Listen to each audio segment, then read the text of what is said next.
ಮೌಲವಿ K Zakariya ಸಲಾಹಿ ಅವರು ಪ್ರವಚನ ನೀಡಲಿಕ್ಕಿದ್ದಾರೆ. ಅವರನ್ನು ವೇದಿಕೆಗೆ ಆಹ್ವಾನಿಸ್ತೇನೆ.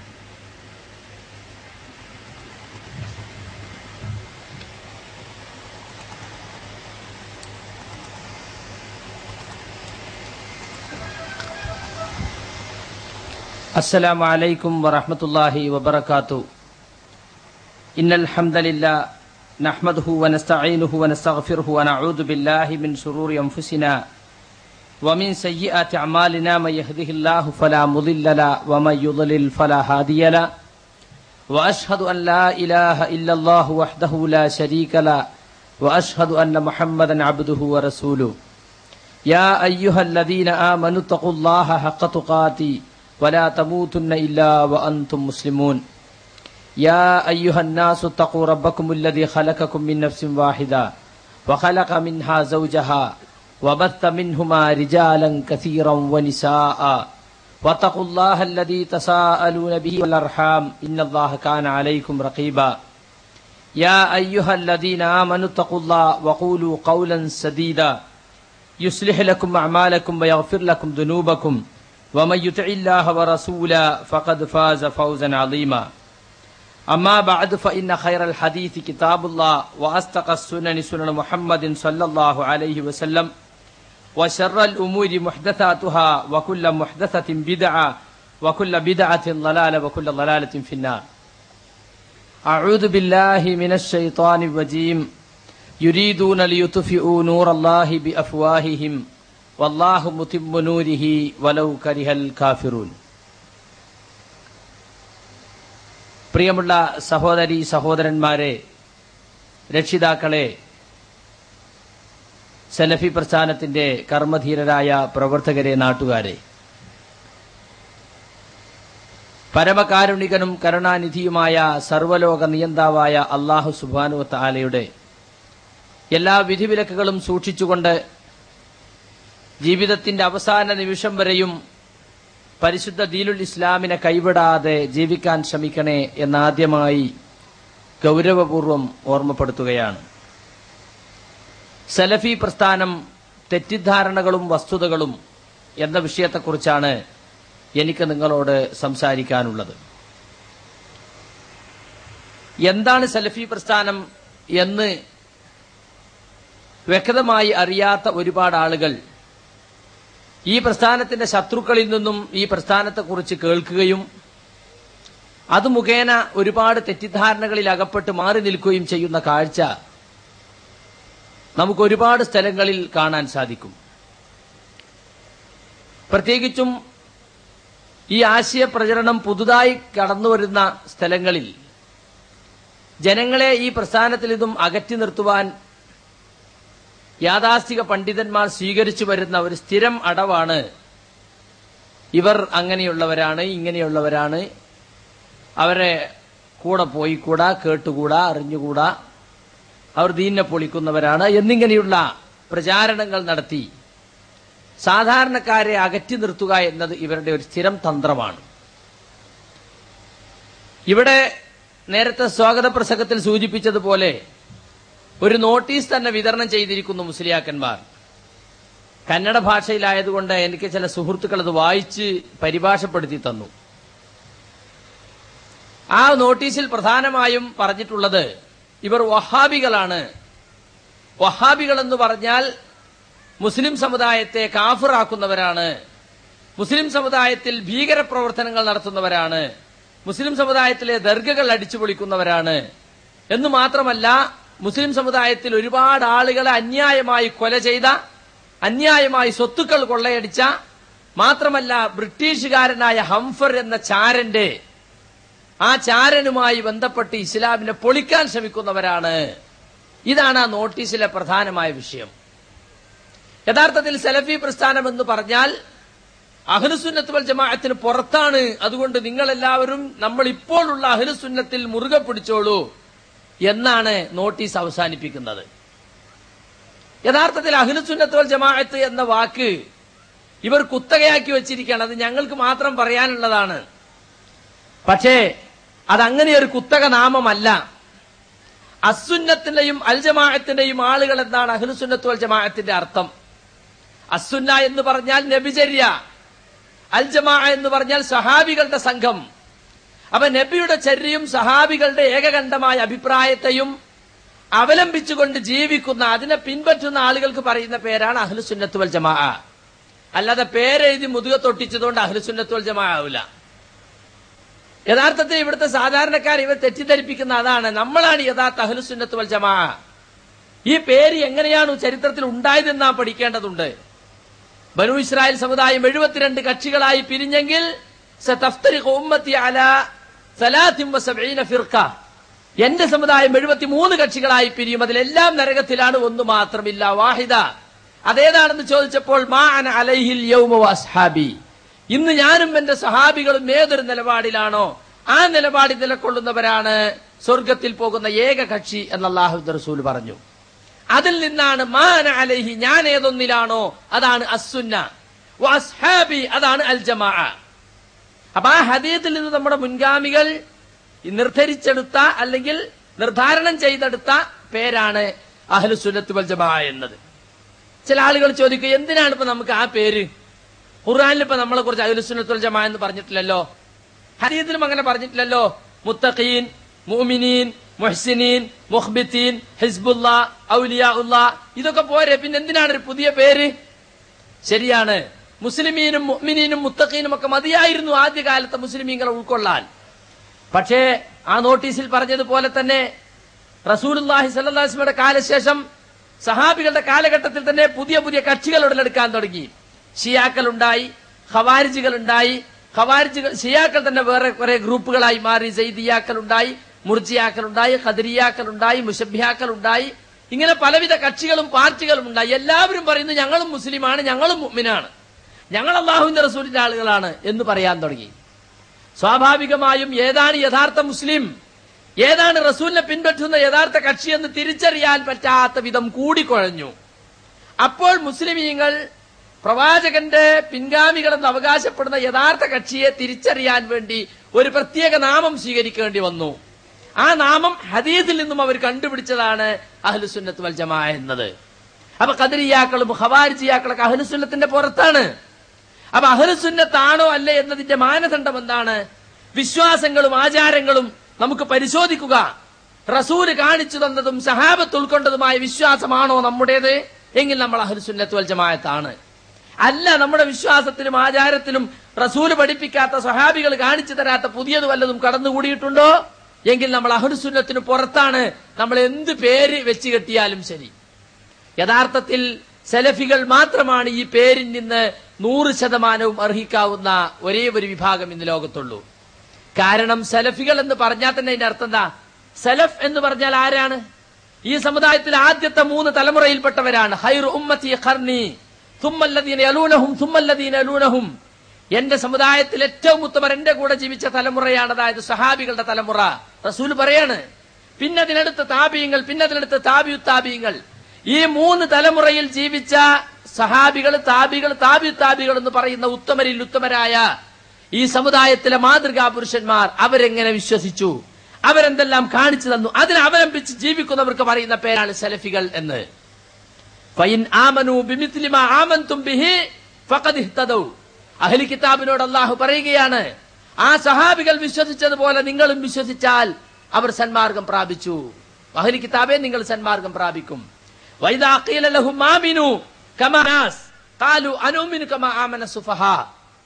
ഈ മനുഷ്യർ, അതായത് സഹാബികൾ വിശ്വസിച്ചതുപോലെ നിങ്ങൾ വിശ്വസിക്കണം എന്നവരോട് പറയപ്പെട്ടാൽ അവർ പറയും, ഈ വിഡ്ഢികൾ വിശ്വസിച്ചതുപോലെ വിശ്വസിക്കുകയോ? മുനാഫിക്കുകളെ കുറിച്ചാണ് സൂറത്ത് ബഖറയിൽ അത് പറഞ്ഞിട്ടുള്ളത്. അപ്പൊ സഹാബികളുടെ വിശ്വാസമാണ് യഥാർത്ഥ വിശ്വാസം. അവരെങ്ങനെ വിശ്വസിച്ചു അതുപോലെ വിശ്വസിക്കുക, അവരെങ്ങനെ പ്രവർത്തിച്ചു അതുപോലെ പ്രവർത്തിക്കുക. ഈ മാനദണ്ഡം, ഈ അളവുകോൽ മുമ്പിൽ വെച്ചുകൊണ്ട് ഇന്നത്തെ സെലഫികളല്ലാത്ത മറ്റ് വിഭാഗങ്ങളെയൊക്കെ എടുത്ത് നമുക്കൊന്ന് പരിശോധിച്ചു നോക്കുമ്പോൾ നമുക്ക് കാര്യം വളരെ വ്യക്തമാകും. ആരാണ് യഥാർത്ഥ അഹ്ലുസുന്നത്ത് വൽ ജമാഅ, ഏതാണ് ഇമിറ്റേഷൻ അഹ്ലുസുന്ന, ശരിയായ അഹ്ലുസുന്ന എന്ന് നമുക്ക് വ്യക്തമായിട്ട് മനസ്സിലാകും. വിശ്വാസത്തിന്റെ കാര്യം എടുത്തു നോക്കൂ. ഒരു ചെറിയ ചോദ്യം, അള്ളാഹു എവിടെയാണ്? എന്താണ് ഇവിടുത്തെ ഷാഫികളും അനഫികളും ഒക്കെ പറയാ? അള്ളാഹു ഫി കുല്ലി മക്കാൻ, എല്ലാ സ്ഥലത്തും ഉണ്ട്. കക്കൂസിലുണ്ട്, കുളിമുറിയിലുണ്ട്, കള്ളുഷാപ്പിലുണ്ട്, കിണറ്റിലുണ്ട്, കുളത്തിലുണ്ട്, എല്ലാ സ്ഥലത്തുണ്ട്. നഊദു ബില്ലാഹ്. അള്ളാഹു അവിടെ ഒന്നുമില്ല. അഅമിൻതും മൻ ഫിസ് സമാഇ അൻ യഖ്സിഫ ബികുമുൽ അർള ഫഇദാ ഹിയ തമൂർ അം അമിൻതും മൻ ഫിസ് സമാഇ അൻ യുർസില അലൈക്കും ഹാസിബാ ഫസതഅലമൂന കൈഫ നദീർ. അള്ളാഹു പറയാണ്, അഅമിൻതും മൻ ഫിസ് സമാ, ആകാശത്തിലുള്ളവനെ സംബന്ധിച്ച് നിങ്ങൾ നിർഭയരാണോ? അൻ യഖ്സിഫ ബികുമുൽ അർള, അവൻ ഭൂമിയിൽ നിങ്ങൾ ആഴ്ത്തിക്കളയുന്നതിനെ കുറിച്ച്. അം അമിൻതും മൻ ഫിസ് സമാ, ആകാശത്തിലുള്ളവനെ കുറിച്ച് നിങ്ങൾ നിർഭയനാണ്. യുർസില അലൈക്കും ഹാസിബ, നിങ്ങളുടെ മേൽ ചെരക്കല്ലുകൾ അയക്കുന്നതിനെ കുറിച്ച്. ഇവിടെ ആകാശത്തുള്ളവൻ മൻ ഫിസ് സമാ എന്നാണ് അല്ലാഹു സുബ്ഹാനഹു വ തആലയെ പരിചയപ്പെടുത്തിക്കൊണ്ട് ഖുർആൻ പറഞ്ഞിട്ടുള്ളത്. അപ്പൊ അല്ലാഹു എവിടെയെന്ന് ചോദിച്ചാൽ അല്ലാഹു ഫിസ് സമാ, അവൻ ആകാശത്താണ്, ഉപരിലോകത്താണ്. അപ്പൊ ആളുകൾക്കൊരു സംശയം, ആകാശം എന്ന് പറഞ്ഞാൽ അള്ളാഹുവിന്റെ സൃഷ്ടിയല്ലേ? ആ സൃഷ്ടിയിൽ എങ്ങനെയാണ് സൃഷ്ടാവായ അള്ളാഹു ഇരിക്കാൻ? അത് നമ്മളെ വാചകത്തിന്റെ കുഴപ്പമാണ്. സമാ എന്ന വാക്കിന് ഉപരിഭാഗം എന്നേ അർത്ഥമുള്ളൂ. നമ്മളതിന് ആകാശം എന്ന് പരിഭാഷപ്പെടുത്തിയതാണ്. ഉപരിലോകത്താണവൻ. ഇപ്പൊ ചില ആളുകൾ ഇപ്പൊ അങ്ങനെ ചോദിക്കാൻ തന്നെ പാടില്ല, അള്ളാഹു എവിടെ? ആ ചോദ്യം തന്നെ തെറ്റാണെന്നാ. എന്നാൽ റസൂലുള്ളാഹി സ്വല്ലല്ലാഹു അലൈഹി വസല്ലമയുടെ കാലത്ത് ഒരാൾ തന്റെ അടിമപ്പെണ്ണിനെ വല്ലാതെ അടിച്ചപ്പോൾ പിന്നീട് അയാൾക്ക് ഖേദം തോന്നി. റസൂലെ, ഞാൻ എന്റെ അടിമപ്പെണ്ണിനെ ഇങ്ങനെ അടിച്ചുപോയി, എനിക്ക് ഖേദം തോന്നുന്നു. അപ്പൊ റസൂല് ചോദിച്ചു, അവളെ കൂട്ടിക്കൊണ്ടുവാ. അവളെ കൊണ്ടുവന്നിട്ട് റസൂൽ 2 ചോദ്യം ചോദിച്ചു. ഒന്ന്, അയ്നല്ലാഹ്, അല്ല എവിടെ? ആ പെണ്ണ് പറഞ്ഞു, അല്ലാഹു ഫിസ് സമാ, അല്ലാഹു ആകാശത്താണ്. മൻ അന, ഞാൻ ആരാണ്? അൻത റസൂലുള്ളാഹ്, അങ്ങ് അല്ലാഹുവിന്റെ റസൂലാണ്. റസൂല് പറയാണ്, ഇഅ്തിഖ്ഹാ ഫഇന്നഹാ മുഅ്മിന, അവളെ നീ മോചിപ്പിക്കണം, സ്വതന്ത്രയാക്കണം, അവൾ സത്യവിശ്വാസിനിയാണ്. അപ്പൊ ഒരു പെണ്ണ് മുഅ്മിനാണോ അല്ലേ എന്ന് പരിശോധിക്കുവാനുള്ള 2 ചോദ്യമാണ്. ഒന്ന്, അല്ലാഹു എവിടെ? ഇവിടെ ഒരു കോളേജിലും പഠിച്ചിട്ടില്ലാത്ത, ഒരു സർട്ടിഫിക്കറ്റും ഇല്ലാത്ത ആട്ടിടയത്തിയായ പെണ്ണിനറിയാം അല്ലാഹു ആകാശത്താണെന്ന്. ഇവിടെ വലിയ വലിയ സർട്ടിഫിക്കറ്റുകൾ നേടി റഈസുൽ മുഹഖിഖീൻ, അല്ലാമ, ശൈഖ് എന്നൊക്കെ പറഞ്ഞ വലിയ മഹാപണ്ഡിതന്മാരോട് അല്ലാഹു എവിടെയെന്ന് ചോദിച്ചാ പാലിൽ വെണ്ണ പോലെ എല്ലായിടത്തും ഉണ്ട് എന്നാ പറയാ. കണ്ടോ? അപ്പൊ ആരാ അഹ്ലുസുന്നത്ത്? അഹ്ലുസുന്നത്തിന്റെ വിശ്വാസം അനുസരിക്കുന്നവരാരാ? എന്തിനാണ് ഇവര് പ്രാർത്ഥിക്കുമ്പോ കൈ മേലോട്ട് വെക്കുന്നത്? അവരിങ്ങനെ എല്ലായിടത്തേക്കും അല്ലേ ആക്കണ്ടേ? അല്ല എല്ലായിടത്തും അല്ല. അപ്പൊ കൈ ഇങ്ങനെ ആക്കണം പ്രാർത്ഥിക്കുമ്പോ. നമ്മൾ മേലോട്ട് വെക്കുന്നതും കണ്ണ് മേലോട്ടാക്കുന്ന അല്ലാഹു ഉപരി ലോകത്താണ്. അവൻ കാണും, അവൻ അറിയുമെന്ന നിലക്കാണ്. മനസ്സിലായില്ലേ? ഹജ്ജത്തുൽ വിദായിലെ പ്രസംഗത്തിൽ അല്ലാഹുവിന്റെ റസൂല് അലാഹൽ ബല്ലഗ്തു, ഞാൻ നിങ്ങൾക്ക് എത്തിച്ചു തന്നിട്ടില്ലേ എന്ന് ചോദിച്ചു. എല്ലാവരും പറഞ്ഞു, ബലാ ഖദ് ബല്ലഗ്ത യാ റസൂലല്ലാഹ്, അങ്ങ് ഞങ്ങൾക്ക് എത്തിച്ചു തന്നിട്ടുണ്ട്. അപ്പൊ റസൂൽ എന്താ ചെയ്തേ? ആകാശത്തേക്ക് കൈയുയർത്തി അല്ലാഹുമ്മ ഷഹദ്, അല്ലാഹുമ്മ ഷഹദ്, അല്ലാഹുമ്മ ഷഹദ്, അല്ലാഹുവേ നീയാണ് സാക്ഷി, നീയാണ് സാക്ഷി, നീയാണ് സാക്ഷി എന്ന് 3 പ്രാവശ്യം. എന്തിനാ ആകാശത്തേക്ക് കൈയുയർത്തിയത്? റസൂൽ ഇങ്ങനെയാണോ കാണിച്ചേ? അല്ലല്ലോ, അല്ലാഹും ആകാശത്തിലാണ്.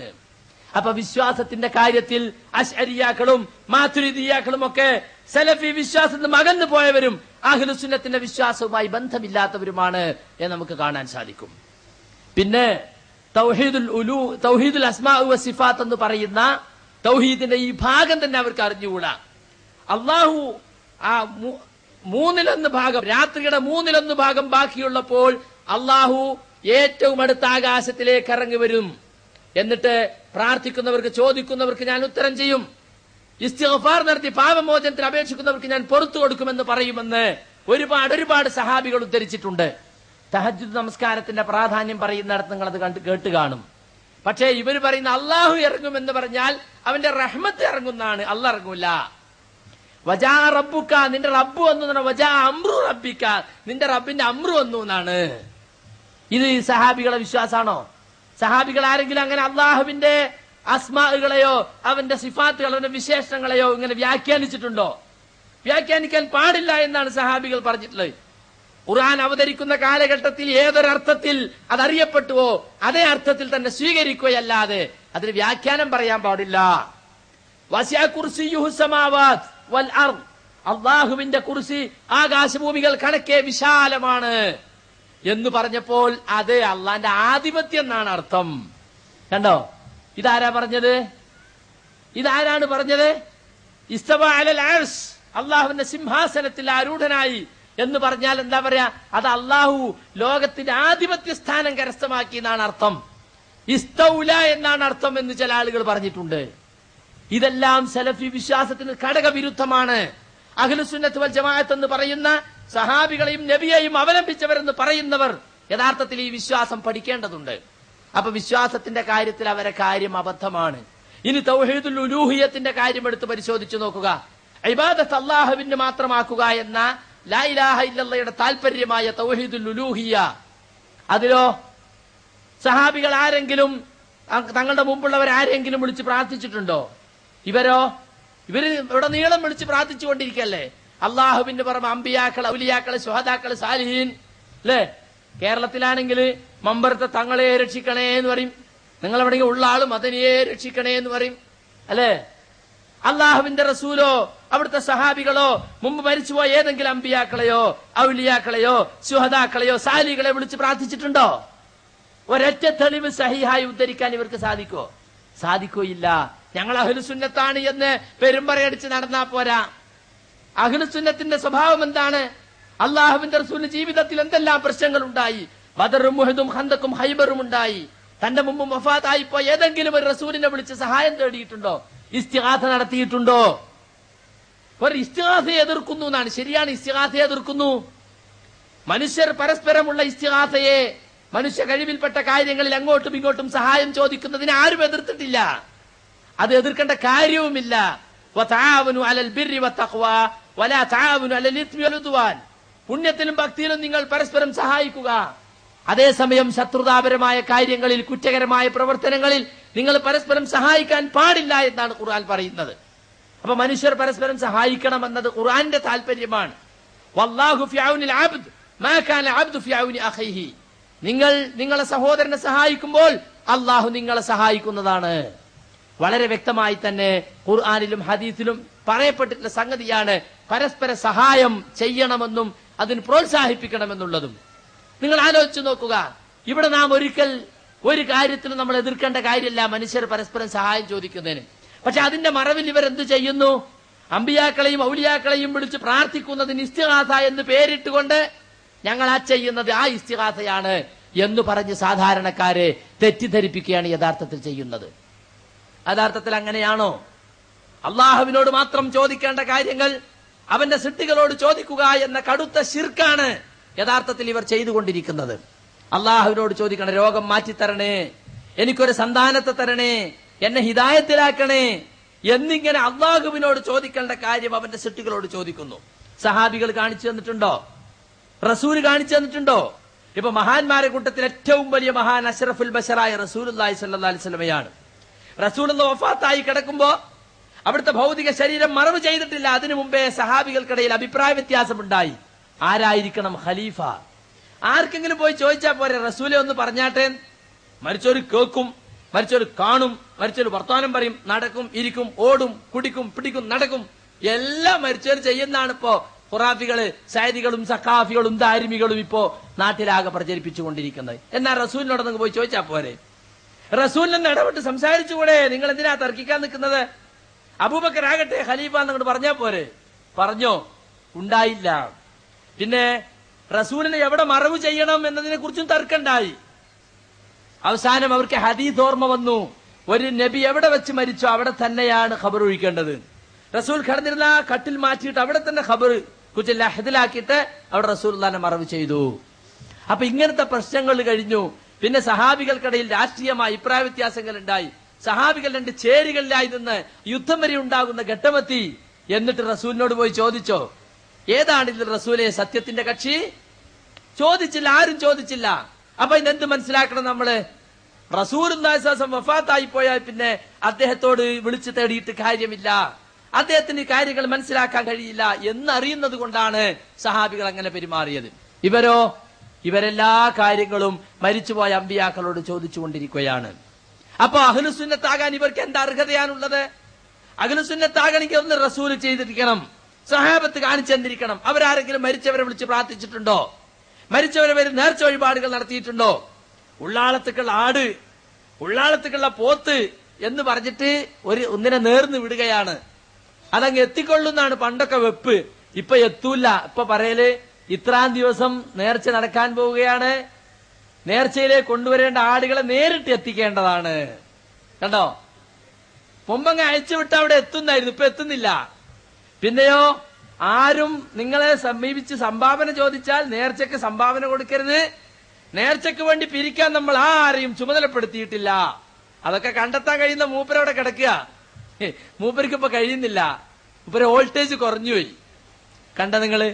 അപ്പൊ അള്ളാഹുവിന്റെ റസൂല് പഠിപ്പിക്കാത്ത, സഹാബത്ത് കാണിച്ചു തന്നിട്ടില്ലാത്ത അള്ളാഹുവല്ലാത്തവരെ വിളിച്ച് പ്രാർത്ഥിക്കല്, അള്ളാഹുവല്ലാത്തവർ നേർച്ച വഴിപാടുകൾ നടത്തല്, ഇതൊക്കെ ആരാ ചെയ്യുന്നത്?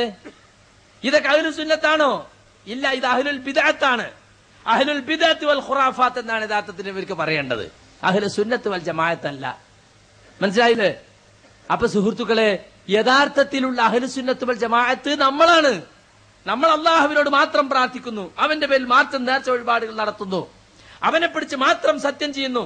അള്ളാഹു ആണ് സത്യം, റഹ്മാനായ റബ്ബാണ് സത്യം എന്നേ നമ്മൾ പറയുള്ളൂ. ഇവരോ ഉള്ളാൾ മദനിയാണ് സത്യം, മമ്പറത്തെ തങ്ങളാണ് നേര്, അല്ലെ, നാഗൂർ ആണ്ടവരാണ് സത്യം, അജ്മീർ ഷെയ്ഖാണ് സത്യം എന്ന് പറയുന്നു.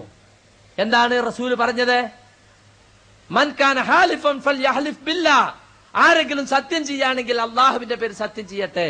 മൻ ഹലഫ ബിഗൈരില്ലാഹ് ഫഖദ് അശ്റക ഔ കഫറ, ആരെങ്കിലും അള്ളാഹു അല്ലാത്തവരുടെ പേര് സത്യം ചെയ്താൽ അവൻ ശിർക്ക് ചെയ്തു അല്ലെങ്കിൽ അവൻ കുഫർ ചെയ്തു എന്ന് അള്ളാഹുവിന്റെ റസൂൽ പഠിപ്പിച്ചിട്ടുണ്ട്.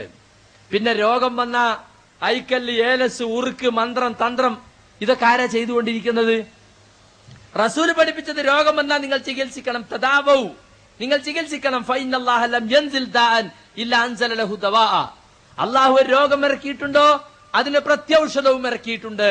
ആ ഔഷധം കണ്ടെത്തി ചികിത്സിച്ചാൽ ബരിഅ ബിഇദ്നില്ലാഹ്, അല്ലാഹുവിന്റെ അനുമതി പ്രകാരം രോഗം സുഖപ്പെടുന്നതാണ്. അതിന് പകരം ഇവരെന്താ ചെയ്യുന്നത്? ഒരു തങ്ങളെടുത്ത് പോവും, അവിടുന്ന് ഒരു നൂല് ഒന്ന് കെട്ട്, ഒരു കെട്ട്, എന്നിട്ടത് കയ്യിൽ കെട്ടും, അല്ലെ? ഐക്കല്ല്, ഏലസ്, ഉറുക്കെന്നൊക്കെ പറഞ്ഞ എന്താ ഇതിനകത്ത് ഉണ്ടാവുക? ഒരു കഷ്ണം കടലാസ് എടുത്തിട്ട് കുട്ടികൾ ടൈം ടേബിളിന് വരയും പോലെ തെലങ്കും പലങ്കും വരയ്യ, അലിഫ് ലാമ് അലിഫ് റാ എന്നൊക്കെ എഴുതുക. എന്നിട്ട് ഹോമിയോപ്പതിക്കാരൻ ഗുളിയോപ്പതി ചെറുതായി മടക്കുക, എന്നിട്ട് മെഴുകിൽ പൊതിഞ്ഞ തുണിയിലാക്കുക, എന്നിട്ട് നൂല് ചുറ്റുക. ഇതാണ് ഐക്കല്ല്, ഏലസ്. അത് സ്വർണത്തിനുള്ളിലാക്കിയാലും വെള്ളിന്റെ ഉള്ളിലാക്കിയാലും കടലാസിനുള്ളിലാക്കിയാലും ഒക്കെ സാധനം ഇത് തന്നെയാണ്. കുരിപ്പിടിച്ചാലും അതന്നെ, വയറ്റുന്നോ കുടിച്ചാലും അതന്നെ, ഭർത്താവ് ഗൾഫിലുള്ളപ്പോ പ്രേമം പൊളിയാതിരിക്കാൻ കൊടുക്കണ ഐക്കല്ലും അതന്നെ, കാളവൂട്ടിന് പോകുന്ന പോത്തിന്റെ അരയിൽ കെട്ടണോ അതന്നെ, ഊർച്ചമരത്തുമ്പോ കേറണ ഇരിക്കാലിപ്പോത്തിന്റെ അരയിലും അത് തന്നെ. കണ്ട നിങ്ങള്. എന്നിട്ട് പറയലാണ് ഞങ്ങള് അഹ്ലുസ് സുന്നത്ത് വൽ ജമാഅത്താണ്. അള്ളാഹുവിന്റെ റസൂലിന്റെ അടുത്ത് 10 ആളുകൾ ബയ്യത്ത് ചെയ്യാൻ വേണ്ടി വന്നു. 9 ആളോടും കയ്യിൽ ബയ്യത്ത് വാങ്ങി. 10ാമത്തെ ആളിന്റെ റസൂൽ കൈ വലിച്ചു. സഹാബികൾ ചോദിച്ചു, ബായത്ത തിസ്സത്തം വംസത്താൻ ഹാദാ, 9 ആളോട് ബയ്യത്ത് വാങ്ങി 10ാമത്തെ ആളിന്റെ കൈ എന്തിനാ വലിച്ചൻ? ഇന്ന അലൈഹി തമീമത്തൻ, അവന്റെ ശരീരത്തിന് ഐക്കല്ലുണ്ട്. അത് സാരല്ല, അവനോട് പൊരയൊക്കെ നന്നാക്കി കൊടുത്ത് ചോറൊക്കെ വാങ്ങിക്കൊടുത്തിട്ട് മെല്ലെ പറഞ്ഞാൽ മതി. ആണല്ലോ പുതിയ പ്രബോധന ശൈലി, അങ്ങനെയാണ്. നേർക്ക് നേരെ ഒന്നും തന്നെ പറയാൻ പാടില്ല. അങ്ങനെ പറഞ്ഞാൽ അത് തെറ്റിപ്പോകുള്ളൂ എന്നാണ്. അതാണ് പുതിയ ശൈലി. നമ്മളെ കൂട്ടത്തിൽ നിന്ന് പോയ ചില ആളുകളുണ്ടല്ലോ, പാലപ്പണിക്കാര് പറഞ്ഞു ഇപ്പൊ അങ്ങനെയാണ്. പെട്ടെന്നാണ് പറഞ്ഞു പോയത്. പെട്ടെന്ന് പറഞ്ഞു പോയാൽ അവർ തെറ്റിപ്പോകുള്ളൂ. അവരൊക്കെ വന്ന് പ്രസ്ഥാനത്തൊക്കെ പഠിച്ച് മനസ്സിലാക്കി ചായയൊക്കെ വാങ്ങിക്കൊടുത്തിട്ട് നിങ്ങൾ അയക്കലുണ്ടല്ലോ, അത് അത്ര ഗുണമല്ല, എപ്പോഴേക്കൊന്നും വേണ്ട, പിന്നെ വെച്ചാൽ മതി, ഇപ്പോഴേക്കൊന്നും വേണ്ട എന്ന് പറയാ. പിന്നെ കുറച്ച് ദിവസം കഴിഞ്ഞിട്ട് പറയാ നിങ്ങൾ അയക്കലുണ്ടല്ലോ, അത് കുറച്ചുകൂടി മോശമാണ് കേട്ടോ, ഞാൻ ഇന്നലെ പറഞ്ഞതിനേക്കാളും കുറച്ച് പിന്നെ അയച്ചാൽ മതി, നിങ്ങൾ സ്വന്തമായിട്ട് അയക്കണം, നമ്മൾ പറഞ്ഞിട്ട് അയക്കരുത്, നിങ്ങളായിട്ട് അയക്കണം എന്നൊക്കെ പറഞ്ഞിട്ട് ഓനെ ബോധ്യപ്പെടുത്തി ഓനെ കൊണ്ടയപ്പിക്കണം എന്നാ. അള്ളാന്റെ റസൂൽ എന്താ ചെയ്തേ? കൈ ഉള്ളിലിട്ട് അപ്പൊ തന്നെ പൊട്ടിച്ചു കളഞ്ഞു. എന്നിട്ടോ കുറച്ച് മയത്തിൽ പറഞ്ഞാ പോരേന്ന് വിചാരിച്ചില്ല. മൻ തഅല്ലഖ തമീമത്തൻ ഫഖദ് അശ്റക, ആരെങ്കിലും ഐക്കല്ല് കെട്ടിയാൽ അവൻ ശിർക്ക് ചെയ്തു. അപ്പൊ തന്നെ പഠിപ്പിച്ചു, 1-ാം തീയതി തന്നെ പഠിപ്പിച്ചു. അത് ബോധ്യപ്പെട്ട അങ്ങോട്ട് കയറിയാൽ മതി, അല്ലാത്ത പോട്ടേന്നാ വെച്ച അള്ളാന്റെ റസൂല്. ആളെ കൂട്ടാൻ വേണ്ടി ആദർശം മറച്ചു വെക്കണ പരിപാടി ഇസ്ലാഹി പ്രസ്ഥാനത്തിനില്ല. റസൂൽ അങ്ങനെയാ പഠിപ്പിച്ചത്. അപ്പൊ അത് ചെയ്യുന്നത് ആരാ? ഇവരാണ് ചെയ്തുകൊണ്ടിരിക്കുന്നത്. പിന്നെ മന്ത്രം ഇസ്ലാമിലില്ലേന്ന് ചോദിക്കും. മന്ത്രമുണ്ട്. മന്ത്രം എന്ന് പറഞ്ഞ റുഖ്യ, പ്രാർത്ഥനയാണത്, ദുആണത്, ദിക്റാണത്. നമുക്ക് അസുഖങ്ങൾ വരുമ്പോ മരുന്ന് കുടിച്ചോണ്ട് മാത്രം രോഗം മാറൂല. എന്ത് വേണം? അള്ളാഹുവിനോട് പ്രാർത്ഥിക്കണം. അപ്പൊ നമ്മളെ കുട്ടി രാത്രി, ചെറിയ കുട്ടി വല്ലാതെ കരയുന്നു, നമ്മൾ എന്താ ചെയ്യാ? കുട്ടി ഒന്ന് കഴുകിക്കൊണ്ടുവരാൻ പറയും. നജസൊക്കെ ഒന്ന് കളഞ്ഞിട്ട് നമ്മൾ ഒന്നു എടുത്തു വന്നിട്ട് ഖുലാഉദ് റബ്ബിൽ ഫലഖും ഖുലാഉദ് റബ്ബിൻ നാസും ഖുൽ ഹുവല്ലാഹു അഹദും ആയത്തുൽ കുർസി ഓതി കുട്ടി ഒന്ന് ഊതി കൊടുക്കും, തടവി കൊടുക്കും, കുട്ടിക്ക് സുഖാവും. ഇത് റസൂൽ പഠിപ്പിച്ച കാര്യങ്ങളാ. അപ്പൊ അത് ഖുർആൻ കൊണ്ട് നമുക്ക് മന്ത്രിക്കാം, ഒരു പ്രശ്നമല്ല. പരിശുദ്ധ ഖുർആനിലെ സിഫയുണ്ട്, അതുകൊണ്ട് നമ്മൾ ഖുർആൻ ഓതിയിട്ട് ആൾ രോഗിയുടെ അടുത്ത് ചെല്ലുമ്പോ മന്ത്രിച്ചു തടവി കൊടുക്കുന്നു അല്ലേ? ഒന്ന് മന്ത്രിക്ക് മൊല്യാരിക്കാന്ന് പറഞ്ഞാൽ അതിന്റെ പൈസ എടുത്തോ, ഒരു നൂലും എടുത്തോ, ഒരു കണ്ണൻ ചിരട്ടം എടുത്തോ, ഒരു ഇളനീരും എടുത്തോ, ഒരു കോഴിമുട്ടയും എടുത്തോ, 2 തകിടും എടുത്തോ. അതൊന്നും മന്ത്രത്തിന് വേണ്ട. മന്ത്രിക്കാൻ തന്നെ പ്രാർത്ഥിക്കുക എന്നർത്ഥം. രോഗിയെ കാണുമ്പോ മന്ത്രിച്ച് ഒരിക്കല് അബ്ദുല്ലാഹി ബിൻ മസ്ഊദ് റളിയല്ലാഹു അൻഹു വീട്ടിൽ വന്നപ്പോ ഭാര്യന്റെ കഴുത്തിൽ ഒരു ചരട്. എന്താ സൈനബ നിന്റെ കഴുത്തില്? അത് ഷെയ്ഉൻ റുഖിയലി, എനിക്ക് മന്ത്രിച്ച് കെട്ടിയതാണ്. അതേ അപ്പൊ തന്നെ വലിച്ചു പൊട്ടിച്ചു. ഭാര്യയെ ബോധ്യപ്പെടുത്തി ക്ലാസ് എടുത്തു കൊടുത്ത് പിന്നെ പൊട്ടിക്കാൻ അപ്പൊ തന്നെ പൊട്ടിച്ചു കൊടുത്തിട്ട് എന്ത് പറഞ്ഞു കൊടുത്തരോ? അന്തും ആലു അബ്ദില്ലാ ലാ ഗനിയാഉ അൻ ശിർക്കി. നിങ്ങൾ അബ്ദുള്ളയുടെ കുടുംബം, നിങ്ങൾക്ക് ശിർക്കിന്റെ ആവശ്യമില്ല. അള്ളാഹുവിന്റെ റസൂൽ പഠിപ്പിച്ച മന്ത്രം മതി നിങ്ങൾക്ക്. ഏതാണ് ആ മന്ത്രം? അല്ലാഹുമ്മ റബ്ബന്നാസി അദ്ഹിബിൽ ബഅസ ഇശ്ഫി അൻത ശാഫി ലാ ശിഫാഅ ഇല്ലാ ശിഫാഉക ശിഫാഅൻ ലാ യുഗാദിറു സഖ്മ. രോഗിയെ സന്ദർശിക്കുമ്പോ പഠിപ്പിച്ച പ്രാർത്ഥന അതങ്ങോട്ട് പ്രാർത്ഥിച്ചാൽ മതി. അതാണ് ഇസ്ലാമിലെ മന്ത്രം. അല്ലെങ്കിൽ രോഗം ശിഫയാകണമെന്ന് ആഗ്രഹിച്ചുകൊണ്ടുള്ള ഏത് മന്ത്രവും നമുക്ക് അർത്ഥമറിയാവുന്ന അറബിയിൽ അല്ലെങ്കിൽ നമ്മുടെ ഭാഷയിൽ പ്രാർത്ഥിക. പടച്ചോനെ, എന്റെ ഉപ്പാന്റെ രോഗം ശിഫയാക്കണേ തമ്പുരാനെ, എന്റെ ഉപ്പ കഷ്ടപ്പെടുകയാണ് നാഥാ എന്നുകൊണ്ടൊന്ന് ഊതി തടവി കൊടുത്തു. ഒരു പ്രശ്നമല്ല, അതിനൊന്നും ഇസ്ലാഹി പ്രസ്ഥാനം എടുത്തിട്ടില്ല. പക്ഷെ നൂലോ ചരടോ ചിരട്ടയോ കണ്ണൻ ചിരട്ടയോ തകിടോ ഇതിലൊക്കെ ഊതി കൊടുക്കല് ഇസ്ലാം പഠിപ്പിച്ചതല്ല. അതാണ് നമ്മൾ മനസ്സിലാക്കിയിരിക്കേണ്ട പ്രധാനപ്പെട്ട വിഷയം. അപ്പോ കാനു യക്റഹൂന തമാഇമ കുല്ലഹാ മിനൽ ഖുർആനി വഗൈരിൽ ഖുർആൻ. ഖുർആൻ എഴുതി കെട്ടുന്നതും ഖുർആൻ അല്ലാത്ത എഴുതി കെട്ടുന്നതും സഹാബികൾ വെറുത്തിരുന്നു എന്ന് ഹദീസ് ഗ്രന്ഥങ്ങളിൽ നമുക്ക് കാണുവാൻ സാധിക്കും. ചില ആളുകൾ പറയും അത് അർത്ഥറിയാത്ത എന്തെങ്കിലും ദുആ അല്ലെങ്കിൽ ശിർക്കിന്റെ ദുആ അതാണ്, അത് എഴുതി കെട്ടുന്നതാണ്. അല്ല, എഴുതി കെട്ടുന്ന ഒന്നും സഹാബികൾ അംഗീകരിച്ചിട്ടില്ല. ചില സഹാബികളിൽ നിന്നുള്ള ചില ദുർബലമായ ചില റിപ്പോർട്ടുകളിലുണ്ട് ചില സഹാബികൾ അങ്ങനെ അനുവദിച്ചിരുന്നു. സഹിയായ റിപ്പോർട്ടിൽ അത് കാണാൻ സാധ്യമല്ല. ഇനി ഏതെങ്കിലും ഒറ്റപ്പെട്ട സഹാബികളുടെ അഭിപ്രായമെടുത്താൽ തന്നെ സഹാബി ജമാഅത്ത് എന്ന് പറഞ്ഞാൽ മത്തഫഖ അലൈഹി അസ്ഹാബു റസൂലില്ലാഹ്, അള്ളാഹുവിന്റെ റസൂലിന്റെ സഹാബികൾ ഏകോപിച്ചെടുത്ത തീരുമാനമാകുന്നു അൽ ജമാഅത്ത് എന്ന് പറയുന്നത്. അതാണ് നമ്മൾ അംഗീകരിക്കേണ്ടത്. അവരെന്താ ചെയ്തത്? കുട്ടികൾക്ക് അസുഖം വന്നപ്പോ അബ്ദുല്ലാഹി ഇബ്നു അംർ ഐക്കല്ല് കെട്ടിയിരുന്നു മുസ്ലിയാക്കന്മാര് പ്രസംഗിക്കും. എന്താ സംഗതി എന്നറിയോ? ആ റിപ്പോർട്ട് തന്നെ ദുർബലമാണ്. ഇനി സഹിയാണെന്ന് സങ്കല്പിച്ചാൽ തന്നെ ചെറിയ കുട്ടികൾക്ക് മനസ്സിലാകുന്ന കുട്ടികൾക്ക് ചൊല്ലിപ്പഠിപ്പിക്കും. മനസ്സിലാകാത്ത കുട്ടികൾക്ക് ഒരു പലകയിൽ സ്ലേറ്റ് പോലത്തെ ഒരു പലകയിൽ എഴുതി കഴുത്തിലിട്ട് കൊടുക്കും, കുട്ടികളെ എടുത്ത് ഇങ്ങനെ നോക്കാൻ വേണ്ടിയിട്ട്. അതാണ് ഇപ്പൊ ഐക്കല്ലിന്റെ തെളിവ്. എങ്ങനെയുണ്ട്? പഠിക്കാൻ വേഗം മനപ്പാടാക്കാത്ത കുട്ടികൾക്ക് പലകയിൽ എഴുതിയിട്ട് കഴുത്ത് തൂക്കി കൊടുക്കും. ഇപ്പൊ ഒരു ദ്വാന്റെ പേജ് കഴുത്തിലിട്ട് കൊടുക്കുക ദ്വാ പഠിക്കാൻ വേണ്ടി. അത് സഹിയല്ല റിപ്പോർട്ട്, എന്നാൽ പോലും ഇവർ തെളിവാക്കുന്ന ആളാണ്.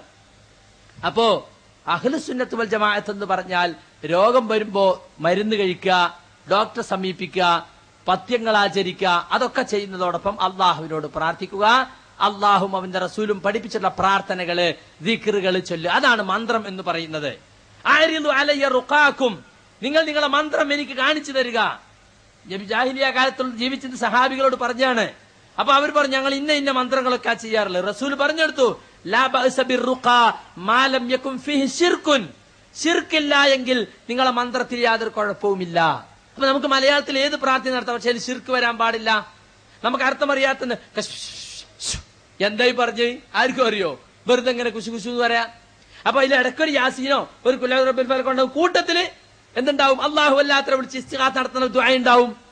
അതുകൊണ്ട് ഇസ്ലാമിന്റെ യഥാർത്ഥ ചിന്താധാര എന്ന് പറയുന്ന അഹ്ലുസുന്നത്ത് വൽ ജമാഅത്ത് അവർ വിശ്വാസത്തിൽ എങ്ങനെയായിരുന്നു, പ്രവർത്തനങ്ങളിൽ എങ്ങനെയായിരുന്നു എന്ന് പഠിച്ച് അതുപോലെ പകർത്തണം. എങ്ങനെ അഹ്ലുസുന്നത്ത് വൽ ജമാഅ എന്ന് പറയാൻ പറ്റുള്ളൂ. ഇന്നത്തെ സലഫി പ്രസ്ഥാനത്തിന് പുറത്തുനിന്ന് സലഫി പ്രസ്ഥാനത്തെ എതിർക്കുന്ന വിഭാഗക്കാർക്ക് ആർക്കും തന്നെ അഹ്ലുസുന്നത്ത് വൽ ജമാഅത്താണെന്ന് അവകാശപ്പെടാനുള്ള ധാർമ്മികമായ അർഹതയോ അവകാശമോ ഇല്ല എന്ന് നമ്മൾ മനസ്സിലാക്കണം.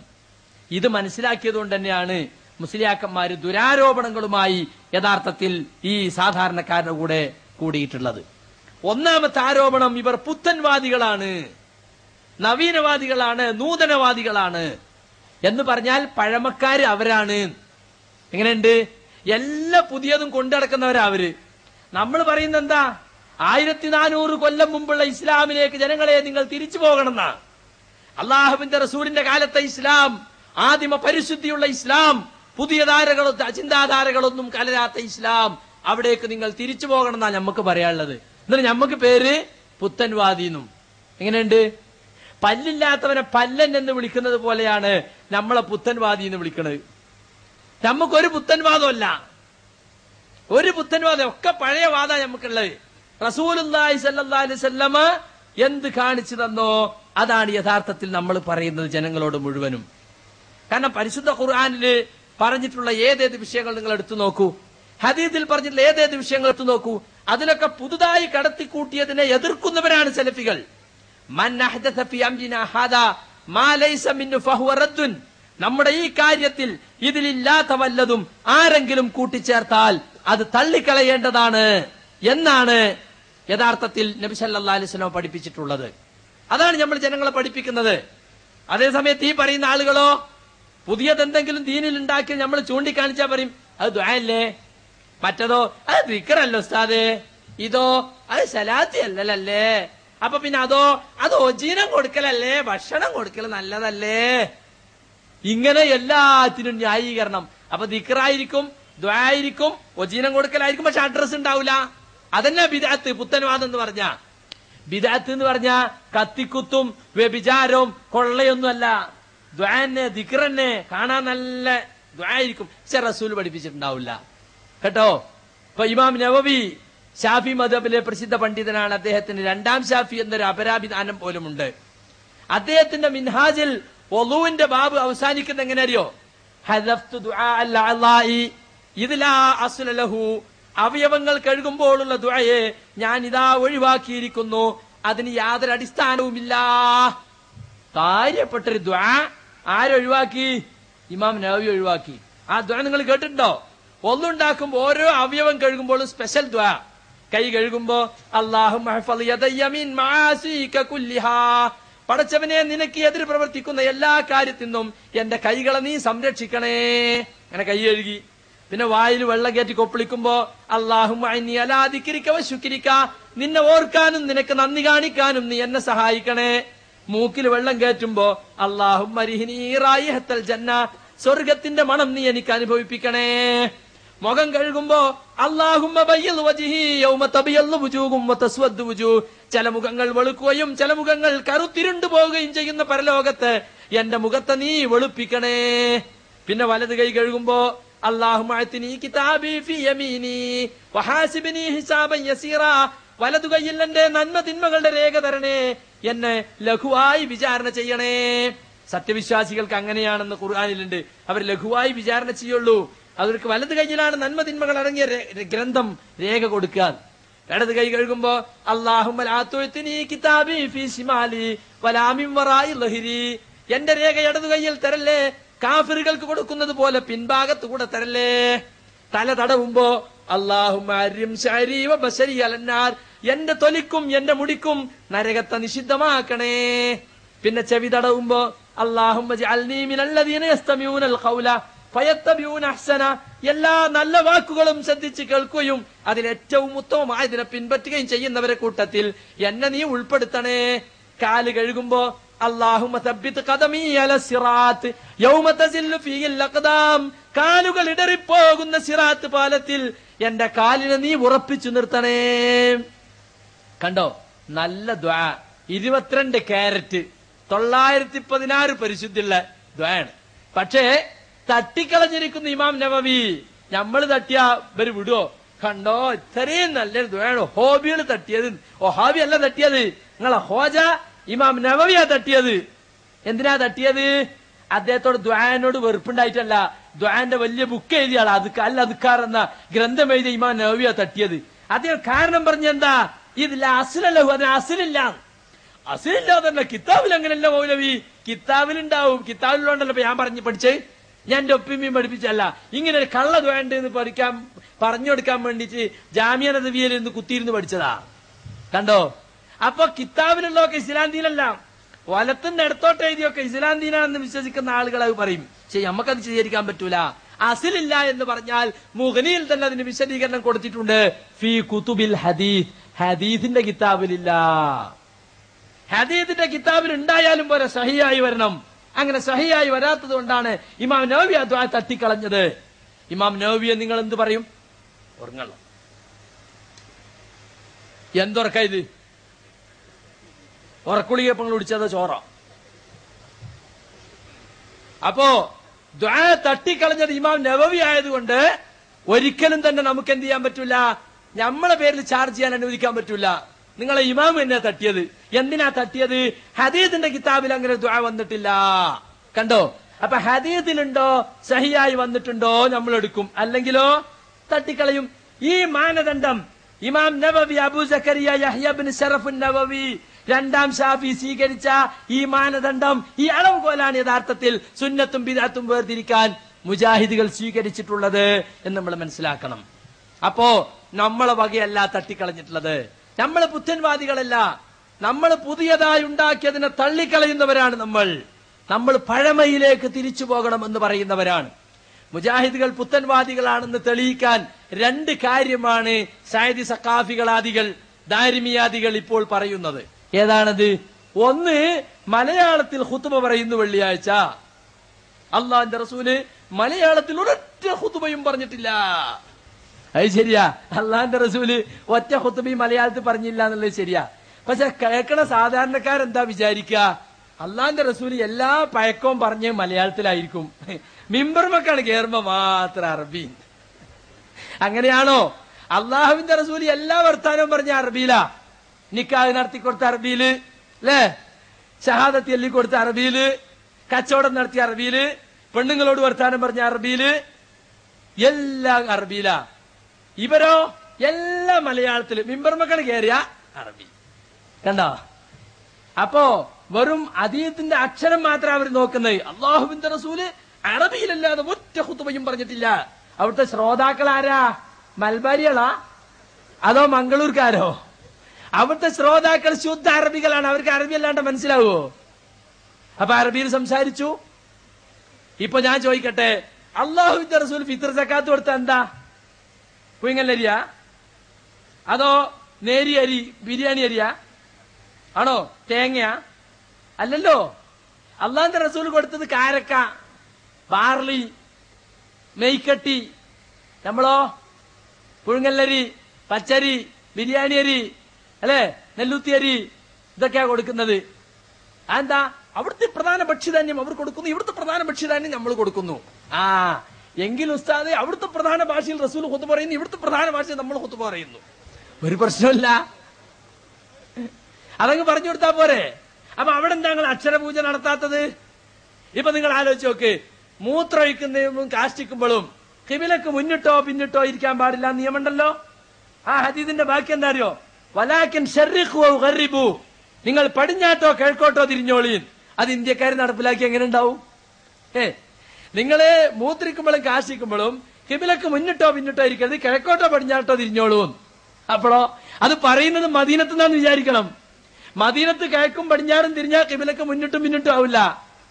മനസ്സിലായില്ലേ? അത് മനസ്സിലാക്കണം. അപ്പോ ഹദീസുകൾ അക്ഷരം പൂജിക്കാതെ ഹദീസിന്റെ സ്പിരിറ്റ്, അതിന്റെ ആത്മാവ്, തത്വം എന്താണോ അത് മനസ്സിലാക്കിയിട്ടാണ് നമ്മൾ ജനങ്ങളോട് പറയുന്നത്. ഖുത്ബ എന്ന് പറയുന്നത് വഅളാണ്. മഖ്സൂദുൽ ഖുത്ബത്തി അൽ വഅൽ. ഫിഖിന്റെ കിതാബിലില്ലേ, കാനത്ത് ഖസ്ദൻ യഅലു ബിഹി നാസ്. ഖുത്ബ എന്ന് പറയുന്നത് മിതമായ രൂപത്തിലായിരുന്നു, വഅളായിരുന്നു. ലാ യുതീലുൽ മൗഇളത യൗമൽ ജുമുഅ, വെള്ളിയാഴ്ച ദിവസത്തിലെ ഉപദേശം അല്ലാഹുവിന്റെ റസൂൽ ദീർഘിപ്പിക്കുമായിരുന്നില്ല. അപ്പൊ മൗഇളത്താണ്, മൗഇളത്ത് ഉപദേശം ആളുകൾക്ക് മനസ്സിലാകണം. ചിലപ്പോ പറയും ഹോബികള് ഖുത്ബ എന്ന് പറഞ്ഞാൽ തിരിയണം, ബാർബർ ഷാപ്പിലെ കസേര കണ്ടിട്ടില്ലെങ്കിൽ അതുപോലെ തിരിയണം എന്നാണ്. അവർക്ക് ആ തിരിയലേ അറിയുള്ളൂ. ഈ തിരിയലേ അവർക്ക് അറിയുള്ളൂ. മനസ്സിലാകണം എന്നുള്ളതിന് തിരിയാന്നുള്ളത് മലയാളത്തിൽ പറയുന്ന ഒരു ഭാഷ അല്ലേ? ഉപദേശം മനസ്സിലാകണം എന്നുള്ളതിന് വല്ല തെളിവും വേണോ? ഒരാൾക്ക് ഉപദേശിക്കുമ്പോ ഉപദേശമാണെന്ന് മനസ്സിലാകണമെന്ന് പോത്തിന്റെ ചവിട്ടില് വീണ വായിച്ച മാതിരി എന്ന് പറയും മലയാളത്തില്, അല്ലേ? നല്ല താളാത്മകമായി ഇങ്ങനെ പഠിച്ച് അയാൾ ഇങ്ങനെ വായിക്ക, പോത്ത് ഇങ്ങനെ നിൽക്കും. കാരണം അതുവരെ ഒച്ചാന്നല്ലാതെ പോത്തിനെന്ത് താളാത്മകത?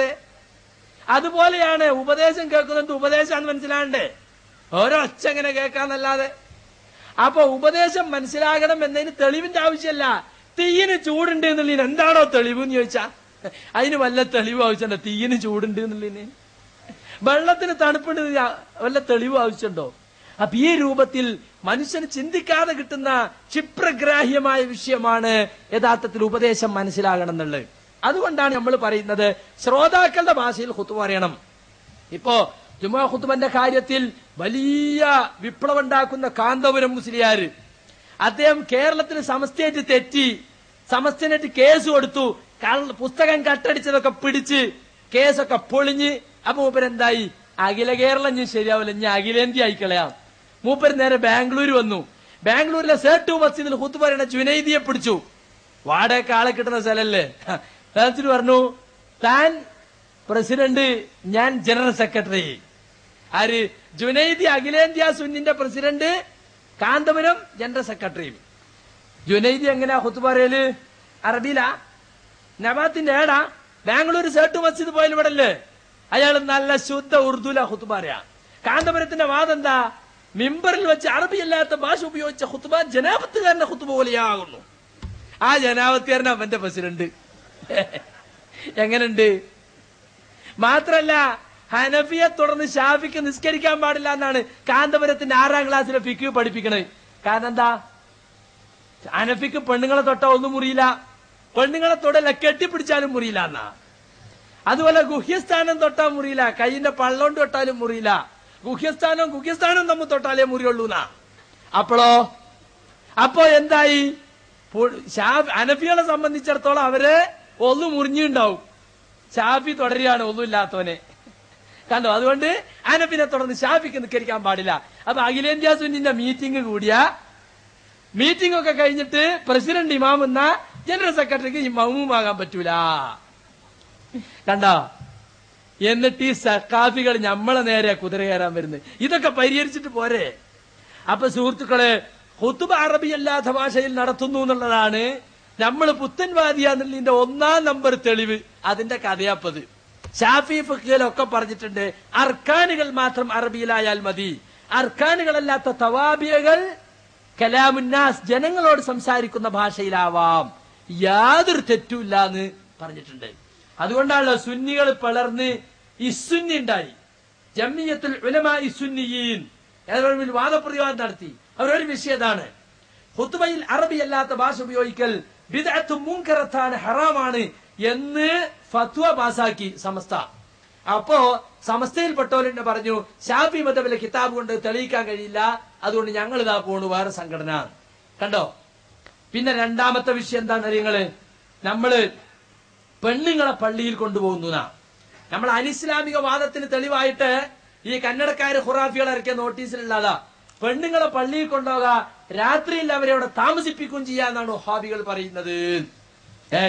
ഇങ്ങനെയുണ്ട് മുസ്ലിയാക്കന്മാരെ വിശദീകരണം. സ്ത്രീകളെ പള്ളിയിൽ കൊണ്ടുപോകുന്നത് അള്ളാഹുവിന്റെ റസൂലിന്റെ കാലത്ത് പെണ്ണുങ്ങൾ പള്ളിയിൽ പോയത് കൊണ്ടാണ്, സഹാബികളുടെ കാലത്ത് പെണ്ണുങ്ങൾ പള്ളിയിൽ പോയത് കൊണ്ടാണ്. പള്ളിയിൽ പെണ്ണുങ്ങളെ കൊണ്ടൽ നിർബന്ധമാണെന്നൊന്നും നമുക്ക് വാദല്ല, ജായിസാണ്, അനുവദിക്കപ്പെട്ട കാര്യമാണ്, തടയാൻ പാടില്ല.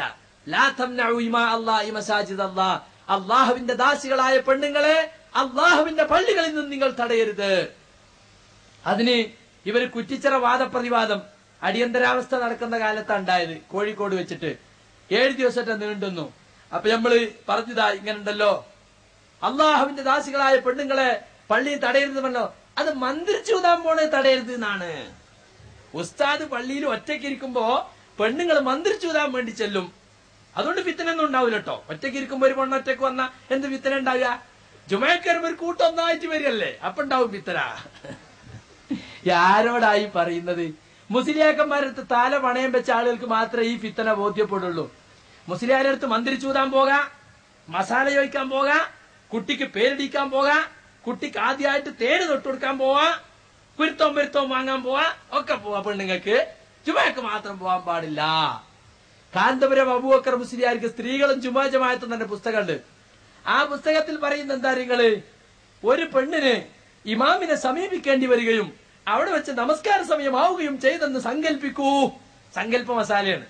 എന്നാൽ വീട്ടിൽ തിരിച്ചെത്തുമ്പോഴേക്കും ആ നിസ്കാരം ഖളാ ആയി പോകുമെന്ന് കണ്ടാൽ അവർക്ക് ആ പള്ളിയിൽ തന്നെ ആ ഇമാമിനെ നിസ്കരിക്കാവുന്നതാണ്, കലർന്നു നിൽക്കാതെ നിസ്കരിക്കാവുന്നതാണ്. അപ്പൊ അതിലൊരു ദുസ്സൂചന, മുജാഹിദ് പള്ളിയിലൊക്കെ ഇങ്ങനെ പുട്ടിന് തേങ്ങട്ട വരി ഒരാണ് ഒരു പെണ്ണ് ഇങ്ങനെ കലർന്നാ നിക്കല്. ഞാൻ ചോദിക്കട്ടെ, ഖുറാബി പള്ളിയില് ഒരു പെണ്ണ് മസാല ചോദിക്കാൻ വന്ന് മഗ്‌രിബിന്റെ ബാങ്കം കൊടുത്തു. സക്കാബിന്റെ കുണുകുണു കേട്ടിട്ട് നേരം പോയതറിഞ്ഞില്ല, ബാങ്കം കൊടുത്തു. അപ്പൊ വീട്ടില് മഹലിന്റെ ആ തലക്കെത്തുമ്പത്തിന് മഗ്‌രിബ് ഖളാവുന്ന് കണ്ട ഈ പള്ളിയിൽ വെച്ച് നിസ്കരിക്കാം. പക്ഷെ കലർന്ന് നിൽക്കരുത്. സുന്നിപ്പള്ളിയിൽ അവിടെ പെണ്ണുങ്ങൾക്ക് കലരാതെ നിൽക്കാൻ പറ്റിയ സ്ഥലം അതൊന്നും കറിയില്ല. അതോ മയ്യത്തട്ടിൽ വെച്ചോർത്തോ, അതോ മോല്യേര റൂമിന്റെ മൂലക്കെ എവിടെയാ? അപ്പൊ കണ്ടങ്ങള് പെണ്ണുങ്ങൾ പള്ളിയിൽ പോകുന്നത് ഹറാമാണെന്ന് സ്ഥാപിക്കാൻ വേണ്ടി ബുക്ക് എഴുതിയതാ കാന്തപുരം. അവസാനം അയാൾക്ക് പറയേണ്ടി വന്ന് ഒരു മഹലിന്റെ ഒരു തലക്കെന്നൊരു പെണ്ണ് പള്ളിക്ക് വന്നിട്ട് അവൾക്ക് പോലും നിസ്കാരം കള്ളല്ല. പണ്ട് നമ്മൾ ചോദിച്ചാണ്, ഇവിടുന്ന് കോഴിക്കോട് മെഡിക്കൽ കോളേജിക്ക് പോണ് ഒരു പെണ്ണ് പാലക്കാട്ടുനിന്ന്, അല്ലെങ്കിൽ ഒരു പെണ്ണ് ഇവിടുന്ന് കാസർഗോട്ട് നിന്ന് പോണ്, അവർക്ക് നിസ്കരിക്കണ്ടേ? അതിനല്ലേ കള്ളായി കള്ളായി. എന്നിട്ടോ സുബൈക്കാണ് പോയിട്ട് യശ കഴിഞ്ഞിട്ട് എത്തുക, ചിലപ്പോ പിറ്റേന്ന് എത്തുക. അപ്പൊ 6 ഓത്ത് 7 ഓത്തൊക്കെ കള്ളായി. ആദ്യം ളുഹർ 4, പിന്നെ അസർ 4, കോൺട്രാക്ട് എടുത്ത മാതിരി നിസ്കരിക്കല. ഇപ്പൊ മസാല ചോദിക്കാൻ പള്ളിയിൽ പോയ പെണ്ണ് ഒരു മഹലിന്റെ ഒരു തലക്കെന്ന് പള്ളിക്കൊക്കെ എത്ര ദൂരം ഉണ്ടാവും ഇപ്പോ? എന്നാൽ പോലും കള്ളല്ല, അവിടെ ചെന്ന് നിസ്കരിക്കാൻ. മാത്രല്ല മൂപ്പര് പറയാണ്, ജമാഅത്തിനല്ലാത്ത അത്യാവശ്യം നേരിടുന്ന സന്ദർഭത്തിൽ മാത്രം പെണ്ണുങ്ങൾക്ക് പ്രച്ഛന്ന വേഷത്തിൽ പോകുന്നതിന് വിരോധമില്ല. ജമാഅത്തിന് പോകൽ അനാവശ്യം. പിന്നെ ചില അത്യാവശ്യം ഉണ്ടാവും സുന്നി പെണ്ണുങ്ങൾക്ക്, മൊല്ലിയരെ കാണേണ്ട ചില അത്യാവശ്യങ്ങള്. അങ്ങനെ ഉണ്ടാവുമ്പോ പ്രച്ഛന്ന വേഷത്തിൽ പോകാം. കണ്ടാൽ ആമിനക്കുട്ടിയാന്ന് അറിയരുത്, വല്ല അഹമ്മദ് കുട്ടിയാന്ന് തോന്നണം. ഒരു ജീൻസൊക്കെ ഇട്ട് ഒരു ടീഷർട്ടൊക്കെ ഇട്ട് ഇങ്ങനെ ചെന്ന് നോക്കുമ്പോ സാധനം ഏതാ? ആമിനക്കുട്ടിയാ, ഉസ്താദിന്റെ ബുക്ക് വായിച്ചു വന്നതാ. ഇത് ഞാൻ പ്രസംഗിച്ചു. അപ്പോ ഒരു സഖാഫി പറഞ്ഞു, ശൈഖുനാ പറഞ്ഞത് കൊണ്ടുള്ള ഉദ്ദേശം അതല്ല, പ്രായമുള്ള ചെറുപ്പക്കാരികളായ പെണ്ണുങ്ങൾ പള്ളിയിൽ പോകുമ്പോൾ പ്രായമുള്ള പെണ്ണുങ്ങളുടെ വേഷത്തിൽ പോണം എന്നാണ്. അപ്പൊ 18കാരിക്കും പോകാം, കണ്ടാ 81കാരിയാന്ന് തോന്നണം, അത്രേ ഉള്ളൂ. അപ്പൊ ഒരു പയന്തുണിയൊക്കെ കടം വാങ്ങി ഒരു വലിയ കുപ്പായൊക്കെ ഇട്ട് വടി ഇങ്ങനെ കുത്തിപ്പിടിച്ച്, മക്കളെ എവിടെ AP ഉസ്താദിന്റെ പള്ളി? അപ്പൊ നമ്മളിങ്ങനെ കൈ പിടിച്ച് അമ്മാമ്മ അങ്ങോട്ട് കേറിക്കോളി, തന്നെ പള്ളിക്ക് സാധനം 18കാരിയാ. കണ്ട, പടച്ചവൻ അവരെ കൊണ്ട് എഴുതിച്ചത് അതൊക്കെ. പെണ്ണുങ്ങൾ പള്ളിയിൽ പോകുന്നത് ഹറാമാണെന്ന് സ്ഥാപിക്കാൻ പുസ്തകം എഴുതിയ മിസ്റ്റർ കാന്തപുരം അവസാനം എത്തിയത് ഇങ്ങനെയാണ്: പെണ്ണുങ്ങൾക്ക് പ്രച്ഛന്ന വേഷത്തിൽ പോകാം, കുഴപ്പമില്ല. അല്ലെങ്കിൽ പിന്നെ പ്രച്ഛന്ന വേഷം എന്ന് പറഞ്ഞാൽ കുട്ടികൾക്കുണ്ടല്ലോ, യൂത്ത് ഫെസ്റ്റിവലിലൊക്കെ ഫാൻസി ഡ്രസ്, ഒരു കുട്ടി പെൻഗ്വിൻ, അപ്പൊ ഒരു കുട്ടി മരക്കൊത്തി, ഒരു കുട്ടി കുഷ്ഠരോഗി, ഇല്ലേ ഫാൻസി ഡ്രസ്. അപ്പൊ ഇങ്ങനെ പല കോലത്തിലും. അതുപോലെ നായിന്റെ രൂപമൊക്കെ കിട്ടുമെങ്കിലും സുന്നി പെണ്ണുങ്ങൾ ഇങ്ങനെ ചാടി ചാടി നമ്മൾ വിചാരിക്കും നായിക്കുട്ടിയാണ്, പ്രച്ഛന്ന വേഷത്തിൽ പള്ളിയിൽ പോവുകയായിരിക്കും. കണ്ടോ എന്തൊക്കെയാ മുസ്ലിയാക്കന്മാർ ഇസ്ലാം ദീനോണ്ട് കളിക്കുന്നത്. മാത്രല്ല കുറ്റിച്ചിറ വാദപ്രതിവാദത്തിൽ നമ്മൾ ചോദിച്ചു, അല്ല മുസ്ലിയാര്, ഇമാം ഷാഫി പറഞ്ഞിട്ടുണ്ടല്ലോ, പെണ്ണുങ്ങള്, കുട്ടികള്, യാത്രക്കാര്, രോഗികള് പോലുള്ള ജുമാ നിർബന്ധമില്ലാത്തവരൊക്കെ വെള്ളിയാഴ്ച ദിവസം ജുമാ പിരിയുന്നത് വരെ ളുഹർ നിസ്കരിക്കാൻ പാടില്ല എന്ന് പറഞ്ഞിട്ടുണ്ടല്ലോ, നീട്ടിവെക്കണമെന്ന്. എന്തിനാന്ന് ചോദിച്ചു. അപ്പൊ അപ്പുറത്തെ മുസ്ലിയാര്, അതെ പെണ്ണാണാകുന്ന കാലം വരും, അപ്പൊ പോണ്ടി വരും, അതുകൊണ്ട് പറഞ്ഞാണ്. അപ്പൊ നിങ്ങൾ പോകുമ്പോ നിങ്ങളെ ഭാര്യ സാറാവുമ്മ, ശരിയായ സാറാവുമ്മ, എന്ന് നോക്കുമ്പോ ഇബ്രാഹിം കുട്ടി. നിങ്ങൾ പോയതിനു ശേഷം 31 ആണായി. അപ്പൊ പെട്ടെന്ന് ജുമാക്ക് വേണ്ടി വരും. അപ്പൊ എപ്പോഴും ഒരു പാന്റും കുപ്പായും ഒരുക്കിച്ച് കുത്തിരിക്കണം. അപ്പൊ KC അബൂബക്കർ മൗലവി തിരിച്ചു ചോദിച്ചു, അല്ല മുസ്ലിയാര്, പെണ്ണാണാണ് മാതിരി ആണ് പെണ്ണും ആകുമല്ലോ, മിമ്പറിൽ നിൽക്കണം മുസ്ലിയാരങ്ങ് പെണ്ണായാലോ. എന്നിട്ട് KC തന്നെ ഒരു കമന്റ്, അപ്പൊ ഇടക്കിടക്ക് തപ്പി വെക്കേണ്ടി വരില്ലേ. പക്ഷെ സുന്നി മുസ്ലിയാർക്ക് തപ്പാനും വയ്യല്ലോ. ഒരു കയ്യിൽ വടി ചെത്തി കൂർപ്പിച്ച വാള്, മറ്റേ കയ്യിൽ നബാത്തിന്റെ ഏടും, പിന്നെ എങ്ങനെയാ? അപ്പൊ ഈ തരത്തിലുള്ള പൊട്ടപ്പോയത്തങ്ങൾ ഇമാം ഷാഫി എന്ന് പറഞ്ഞ എന്തിനാ? പെണ്ണുങ്ങള്, കുട്ടികള്, രോഗികള്, യാത്രക്കാര് അവർക്കൊക്കെ ജുമാക്ക് പോകാൻ സാധിച്ചേക്കാം. വല്ല സാധ്യതയും കിട്ടിയാൽ ലഅല്ലഹു യഖ്ദിറു അലാ ഇത്യാനിൽ ജുമുഅ ഫയകൂന ഇത്യാനു ഖൈറൻ ലഹു.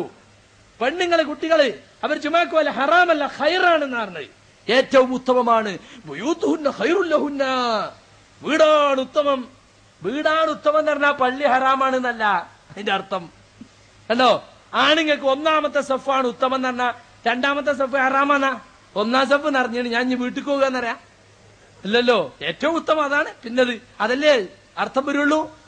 അപ്പൊ സുഹൃത്തുക്കളെ, ഏറ്റവും ഉത്തമം പെണ്ണുങ്ങൾ ജുമാക്ക് പോകലാണെന്നാ പറഞ്ഞ്. രണ്ടാം ഷാഫി എന്നറിയപ്പെടുന്ന ഇമാം നവവി പറഞ്ഞു, വഇന്നമാ സഖതത് അനിൽ മഅദൂരിന തഖ്ഫീഫൻ ലഹും ഫഇൻ തകല്ലഫഹാ ഫഖദ് അഹ്സൻ. ജുമാ നിർബന്ധമില്ലാത്ത കാരണമുള്ള ആളുകളുണ്ടല്ലോ, ഉദുറുള്ളവർ, അവർക്ക് നിർബന്ധത്തിൽ അളവ് കൊടുത്തത് ഒരു ലഘൂകരണം എന്ന നിലക്കാണ്. അവർ പ്രയാസപ്പെട്ട് പള്ളിയിൽ പോയാൽ അതാണ് ഉത്തമം, ഏറ്റവും ഉത്തമം. മാത്രമല്ല ഫഖദ് നഖല ഇബ്നുൽ മുൻദിർ വഗൈറുഹു അൽ-ഇജ്മാഅ അലാ അന്ന അൽ-മർഅത ലൗ ഹലറത് വസല്ലത്ത് അൽ-ജുമുഅത ജാസ. കണ്ടോ, ഫഖദ് തബത്തത് അൽ-അഹാദീസ് അസ്-സഹീഹത അൽ-മുസ്തഫീല അലാ അന്ന അൻ-നിസാഅ കുന്ന യുസല്ലീന ഖൽഫ റസൂലില്ലാഹി സ്വല്ലല്ലാഹു അലൈഹി വസല്ലം ഫീ മസ്ജിദിഹി ഖൽഫ അർ-റിജാൽ. മജ്മൂ' ശറഉൽ മുഹദ്ദബ് എടുത്തു നോക്ക്, അതിൽ പറയാണ് ഇമാം ഇബ്നുൽ മുൻദിറും മറ്റുള്ളവരും ഇജ്മാ ഉണ്ടെന്ന് രേഖപ്പെടുത്തിയിട്ടുണ്ട്. ഏത് വിഷയത്തിൽ? പെണ്ണുങ്ങൾ പള്ളിയിൽ വന്ന് ജുമാ നമസ്കരിച്ചാൽ അത് അനുവദിക്കപ്പെട്ടതാണ് എന്ന വിഷയത്തിൽ മുസ്ലിം സമുദായത്തിൽ പണ്ഡിതന്മാർക്കിടയിൽ ഏകകണ്ഠമായ അഭിപ്രായമുണ്ട്, ഒറ്റപ്പെട്ട അഭിപ്രായമല്ല. എന്താണ് ഇജ്മാഇന്റെ അടിസ്ഥാനം? സഹീഹായ സ്ഥിരപ്പെട്ട ഒരുപാട് ഹദീസുകൾ വന്നിട്ടുണ്ട്. അള്ളാഹുവിന്റെ റസൂലിന്റെ പള്ളിയിൽ റസൂലിന്റെ പിന്നിൽ നിന്നുകൊണ്ട് പെണ്ണുങ്ങൾ നമസ്കരിച്ചിരുന്നു, പുരുഷന്മാരെ പിറകിൽ നിന്നുകൊണ്ട് എന്ന് സഹീഹായ ധാരാളം ഹദീസുകളിൽ വന്നിട്ടുണ്ട്. ഇത് പറയുന്നത് മജ്മൂ' ശറഹുൽ മുഹദ്ദബിലാണ്. മുസ്ലിയാക്കന്മാര് പറയുന്നത് പെണ്ണുങ്ങൾ ഫിത്നയുള്ള കാലാണ്, അതുകൊണ്ട് പോകാൻ പാടില്ല. ചിലപ്പോ വേറെ ചിലപ്പോൾ ഹിജാബിന്റെ ആയത്തിറങ്ങി, അതുകൊണ്ട് പോകാൻ പാടില്ല. ഹിജാബിന്റെ ആയത്ത് പള്ളിക്കോണിന് മാത്ര, പെണ്ണുങ്ങൾ പുറത്തിറങ്ങാൻ പാടില്ല എന്നാ. അപ്പൊ സുന്നി പെണ്ണുങ്ങളൊക്കെ ചാക്ക് കെട്ടി അട്ടത്തൊക്കേണ്ടി വരും അല്ലേ? എത്ര പെണ്ണുങ്ങള് അങ്ങാടി പോണില്ലേ, അമ്മായിന്റെ വീട്ടിൽ പോണില്ലേ, ആശുപത്രി പോണില്ലേ, സ്കൂളിൽ പോണില്ലേ, കോളേജിൽ പോണില്ലേ, കോടതിയിൽ പോണില്ലേ? അതിനൊന്നും കുഴപ്പമില്ല. നേർച്ചക്കോ മോരും മുതലയും വെച്ച മാതിരി ആണും പെണ്ണും. നേർച്ച സ്ഥലത്ത് തിക്കാനും തിരക്കാനും പോണില്ല പെണ്ണുങ്ങള്, അതിനൊന്നും പ്രശ്നമില്ല. പള്ളിക്ക് പോകാൻ മാത്രം ഹിജാബിന്റെ ആയത്ത്. ഏതാ ഹിജാബിന്റെ ആയത്ത് ചോദിച്ചാലോട്ട് മിണ്ടൂല്ല. കാരണം ആ ആയത്തിന്റെ ശേഷം പോയത് നമ്മൾ തെളിയിക്കുമല്ലോ. അത് ഹിജാബിന്റെ ആയത്തിന് പല ഘട്ടങ്ങളുണ്ട്. അവസാനത്തത് ഹജ്ജത്തുൽ വിദായിലാണ്. ഏതാന്ന് ചോദിച്ചാലോ മിണ്ടൂല്ല. വഖർന ഫീ ബുയൂതികുന്ന, നിങ്ങൾ വീട്ടിന്റെ ഉള്ളിൽ ഒതുങ്ങിയിരിക്കണം. പെണ്ണുങ്ങൾ വീട്ടിൽ ഒതുങ്ങിയിരിക്കണം എന്ന കാര്യത്തിൽ ഞങ്ങൾ തർക്കമൊന്നുമില്ല. ആവശ്യത്തിനും അത്യാവശ്യത്തിനെ പെണ്ണുങ്ങൾ പുറത്തിറങ്ങാൻ പാടുള്ളൂ. തൊട്ടിനും പിടിച്ചൊക്കെ പെണ്ണുങ്ങൾ ഇങ്ങനെ അങ്ങാടി കൂടി ഉലാത്തണമെന്ന് സലഫികൾ എവിടെയും പറയുന്നില്ല. ഞങ്ങളെ പെണ്ണുങ്ങൾ അടങ്ങിയിരിക്കണമെന്ന് പറയുന്നവർ തന്നെയാണ്. പക്ഷേ ജുമുഅക്ക് അവർക്ക് പോകാം, ദീനി വിജ്ഞാനം സമ്പാദിക്കാൻ വേണ്ടി പോകാം.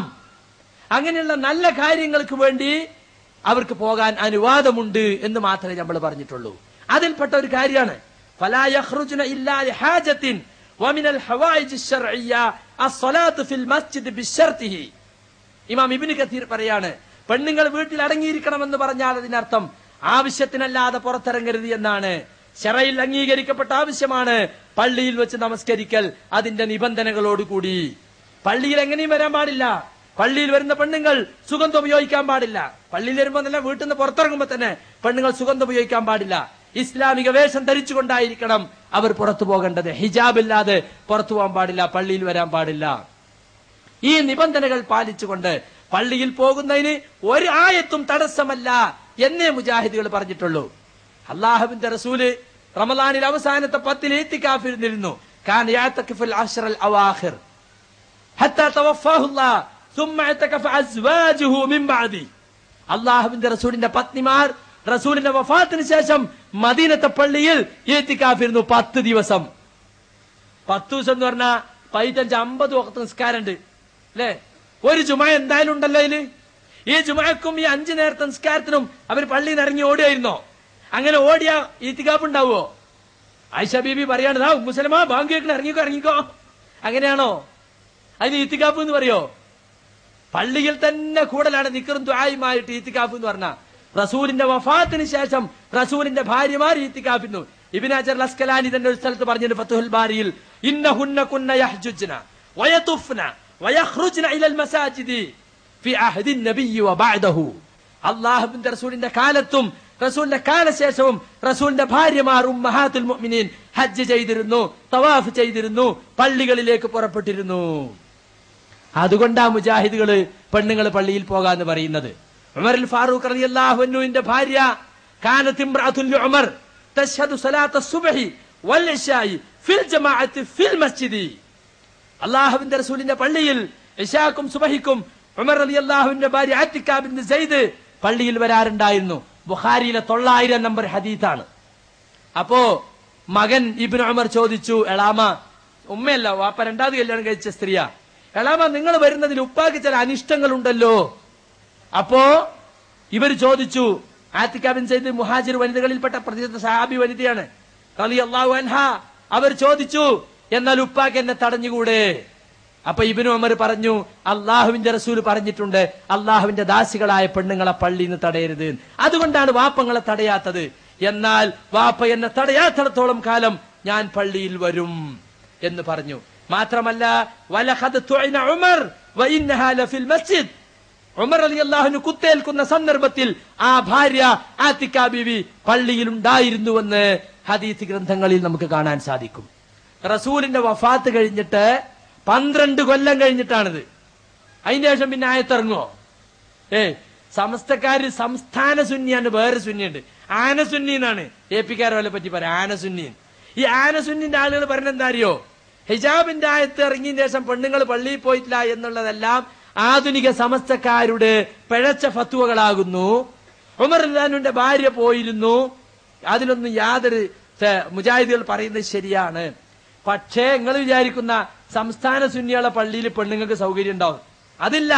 അവര് പറഞ്ഞെന്താ അറിയോ? ഇന്നത്തെ കാലത്ത് ഫിത്നയുള്ളതുകൊണ്ട് പോകാൻ പാടില്ല, ഹിജാബിന്റെ ആയത്തിന് ശേഷം പോകാൻ പാടില്ല എന്നുള്ള വാദം തെറ്റാണ്. പക്ഷെ ഫിത്ന ഉള്ളതുകൊണ്ട് പോകാൻ പാടില്ല. ഫിത്ന ഉണ്ടെങ്കിൽ പള്ളിക്ക് മാത്രമാണ് പോകാൻ പാടില്ലാത്ത, അവർക്കും പോകാൻ പാടില്ലല്ലോ. മാത്രല്ല, വലിയ ഫിത്ന ഉണ്ടാക്കുന്ന പെണ്ണുങ്ങളെ വീട്ടിൽ ഇരുത്തിപ്പോവാനും പേടിയാ. നമ്മൾ ജുമാ കഴിഞ്ഞ് വരുമ്പോഴത്തേനും എന്തെങ്കിലും ഫിത്ന ഉണ്ടാക്കിയാലോ? ഇപ്പൊ ടെലിഫോണൊക്കെ ഉള്ളതല്ലേ, എന്റെ മാപ്പിള 12 മണിക്ക് പോവും, അപ്പൊ നമുക്ക് ഫിത്തനക്ക് സൗകര്യം ഫോൺ ചെയ്ത് വരുത്തിക്കൂടെ? അപ്പൊ എപ്പോഴും കൂടെ കൊണ്ടെടുക്കേണ്ടി വരും. ഫിത്തനുള്ളതുകൊണ്ട് കമ്പിറാന്തിനുമായി പോത്തുമണ്ടിക്ക് കമ്പിറാന്തിൽ ഇട്ട് തന്നു നമ്മളെ നാട്ടില്. പോത്തുമണ്ടിന്റെ അടിയിൽ വെളിച്ചം, അത് അയിമൊന്നും ഊരിവെക്കണ പണിയില്ല, കത്തിക്ക എണ്ണ ഇത്തന്നെ വെക്കുന്ന മാതിരി പെണ്ണുങ്ങളെയും കൊണ്ട് ഇങ്ങനെ നടക്കേണ്ടി വരും ഫിത്തനുള്ള കാലം വന്നാ. ഫിത്തനുള്ളതുകൊണ്ട് ഞാൻ ഇന്ന് പള്ളിക്ക് പോയില്ല. എന്തേ? ഞാൻ പോയാ പെണ്ണുങ്ങൾ വല്ല ഫിത്തന ഉണ്ടാക്കുന്നുണ്ടോ, ഓൾക്ക് കാവലിരുന്നാണ്, അങ്ങനെയും പറയേണ്ടി വരൂലേ? അപ്പൊ സുഹൃത്തുക്കളെ, ഇതെല്ലാം മുസ്ലിയാക്കന്മാരുണ്ടാക്കിയ പുത്തൻവാദങ്ങളാണ്. യഥാർത്ഥത്തിൽ റസൂലുള്ളാഹി സ്വല്ലല്ലാഹു അലൈഹി വസല്ലമയുടെ സ്വഹാബികളും താബികളും താബികളും ഒക്കെ പെണ്ണുങ്ങൾ പള്ളിയിൽ പോയിരുന്നുവെന്ന് വ്യക്തമായി മനസ്സിലാക്കിയവരും അതനുസരിച്ച് പ്രവർത്തിച്ചവരുമാണ്. അതാണ് മുജാഹിദുകൾ ചെയ്യുന്നത്.